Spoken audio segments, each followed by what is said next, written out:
Entre 1920 et la crise de 1929, le monde vibre aux musiques de Duke Ellington.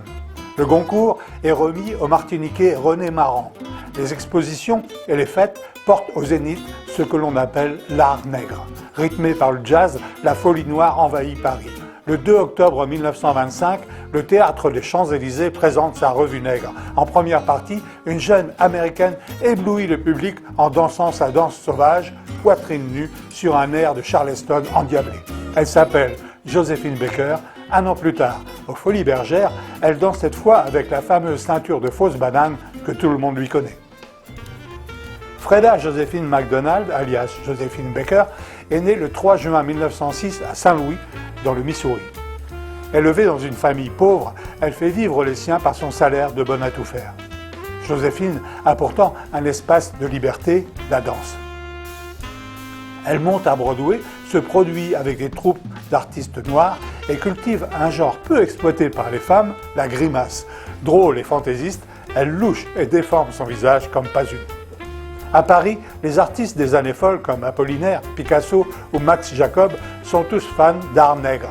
En 1925, l'acteur André Daven, directeur artistique du Théâtre des Champs-Élysées, cherche un spectacle.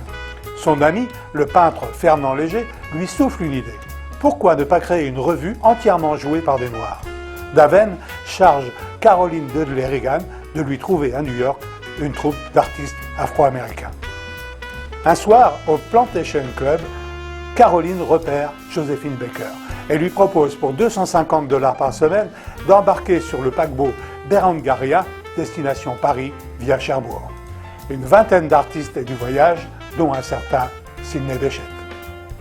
À la première de la revue nègre, avec sa danse sauvage, Joséphine crée un choc artistique qui accompagne la libération sensuelle de la femme des années folles. Électrique et déjantée, elle réalise des prouesses provocatrices qui signent la revue nègre. Bien sûr, le spectacle mêle le jazz, le burlesque et les inventions chorégraphiques, mais surtout, il révèle le talent de la culture noire. Le mot nègre fait à cette époque un pied de nez au racisme et devient une icône de l'art moderne. Joséphine est la première femme afro-américaine à devenir une star en Europe. Cher public hollandais, je vous remercie avec tout mon cœur pour votre gentillesse. Et en embrassant ces fleurs, je vous embrasse avec tout mon cœur. Voilà.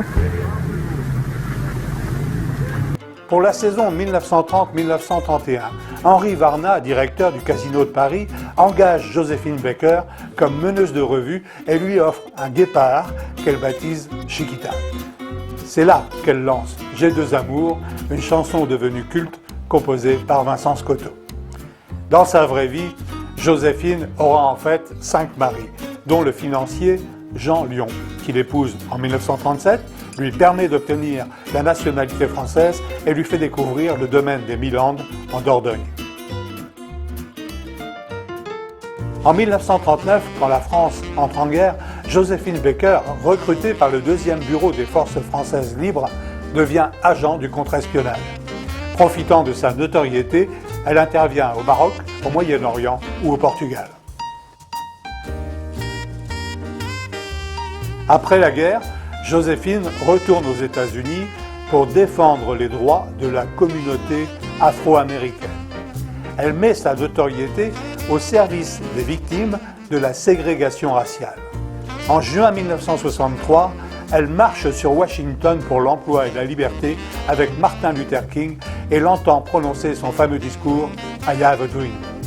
Pour une danseuse plus ou moins nue que l'on qualifiait de sauvageonne, Joséphine Baker prouve à chaque pas de sa vie qu'elle est tout sauf un objet sexuel tout droit sorti de la jungle et qu'en se trémoussant comme personne, elle montrait au monde à quel point il est ridicule de faire de la couleur de peau un critère social. A long way to go, but I think the important thing is that we are making progress.